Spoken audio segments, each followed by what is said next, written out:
In this video, we're going to cover the basic operation of the RQ-11B Raven UAV. Your first priority as a UAV operator is to keep yourself safe. You need to find yourself a safe spot to construct the UAV.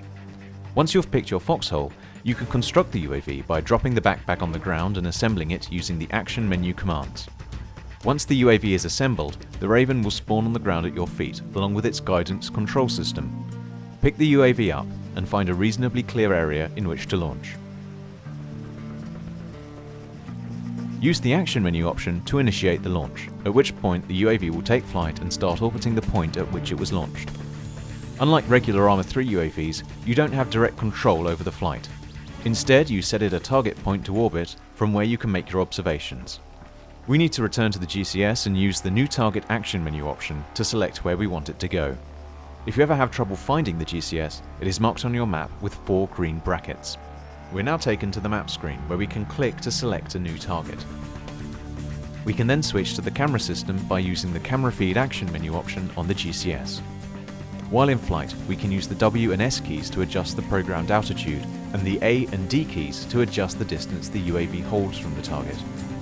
Carefully managing these parameters is vital to ensure that we can maintain visual contact with our targets. In this case, since we're orbiting a built-up area, we'll go for a higher altitude so that we can see over buildings. Once we're at the location, we can then use the N key to cycle infrared and night vision modes to help us acquire targets. It looks like there's a patrol to the northeast of the town, so let's take a closer look. The camera view is locked to the target we previously assigned. In order to adjust orientation of the camera, we can use the numpad 8, 4, 6 and 2 keys. We can also adjust zoom with the numpad plus and minus keys. These keys are locked to the cardinal compass directions and move the target around the map and consequently where the camera is pointing. It's a little tricky to get used to, so we'll use the 3D compass display to help us orient our controls. By adjusting the target, it's possible for us to center our view on the patrol.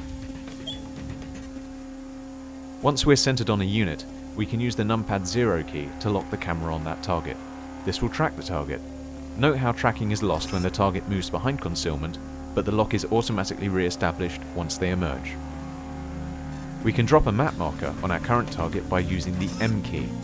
This allows us to quickly communicate points of interest to our teammates. Let's see if we can find our objective. It looks like there's a fortification in the courtyard. We're going to designate that for a guided artillery strike.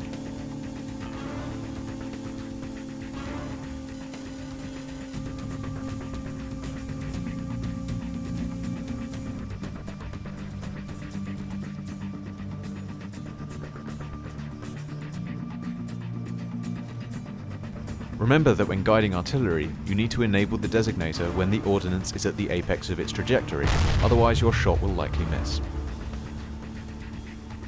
Once the target has been correctly oriented, we'll activate the laser designator with the keypad enter key.